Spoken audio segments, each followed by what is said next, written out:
Hey everyone, this is David Brown with the migration update for March 19th, 2023 from the Braddock Bay Hawk Watch. The weather was a little bit rough again today. There was snow overnight into the early morning that delayed the start of the count. I think it was around 22 degrees in the morning, maybe 24 by the time I went out to the Hawk Watch. Winds were strong to very strong from the west, and just throughout the morning, a lot of snow squalls. Patches of blue sky and sun here and there, but just a lot of poor weather throughout the morning. And finally, towards the end of the afternoon, there was a bit more sunshine. But overall, it was a day I just counted from the car, and just really rough weather. But after today, the weather is thankfully warming up. Since I was watching from the car, I didn't really take that many photos today, but I did take a few. Thankfully, my car has a big sunroof, and I was looking up out of it. And this red-tailed hawk migrated over. So you can see the dark patagial bars in the shoulder area and the belly band. And it's an adult, so it has a dark trailing edge to the wing and a red tail. And this is a typical red-tailed hawk glide posture. Here's a group of 6 sandhill cranes that flew over.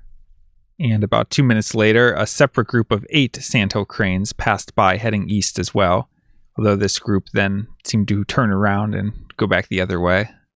Had a couple distant flocks of snow geese, and then this single snow goose that flew directly overhead, and I was able to capture it as it was flying away.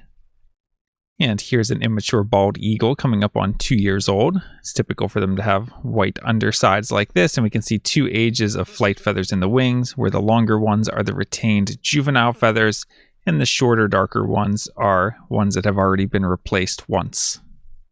If we take a look at the eBird list for today, only 32 species. On these windy days, it's really hard to build a big list because there's not much songbird activity. And I did walk out to the end of the boardwalk and scan through the ducks quickly, but I didn't spend a lot of time out there. And looking at the HawkCount report for migrants, today we had 73 turkey vultures and 1 red-tailed hawk for a total of 74 migrant raptors. And the turkey vultures came in small groups throughout the day. Some of them were on the lakeside, others were over the parkway. And they were mostly staying quite low just because of how strong the wind was. There were no new species for the season.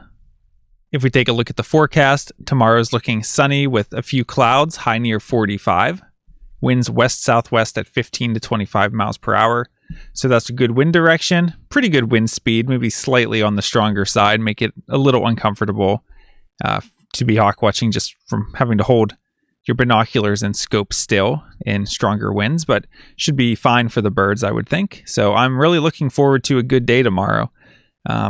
Getting up into the mid-40s and that favorable wind. It's the time of year we're kind of getting a lot of red-shouldered hawks on these days with a southerly component to the wind. The turkey vulture numbers should continue to pick up. So yeah, I'm just really looking forward to a really good day of March hawk watching. So hope you're able to make it out to the platform. For Tuesday, we're looking at more clouds than sun, high again near 45, and winds west at 10 to 20 miles per hour. So that's a decent wind. It's not as favorable as a southwest wind, but it's still a decent wind. And if there's a little bit of sunshine, I think we'll have a decent day on Tuesday as well. For Wednesday, looking at cloudy skies with a slight chance of a rain shower and a high of 49. Winds south-southeast at 5 to 10 miles per hour. So warmer, light southerly wind. My one wind app was showing a chance of a lake breeze. We'll see if that pans out. So overall, looking like an okay day, maybe not quite as good as Monday or Tuesday though. So we'll keep an eye on Wednesday. And it looks like the warmer temperatures are going to continue through the end of the week. So thankfully we made it through the cold spell today. I think tomorrow morning it might be right around freezing, and then it'll be warming up. And should be a pretty enjoyable week overall, just with the temperatures and a fair amount of southerly winds. But again, tomorrow, Monday, is looking like the best day. So I hope you're able to make it out to the Braddock Bay Hawk Watch. From Lyco Birds, this is David Brown. Thanks for watching.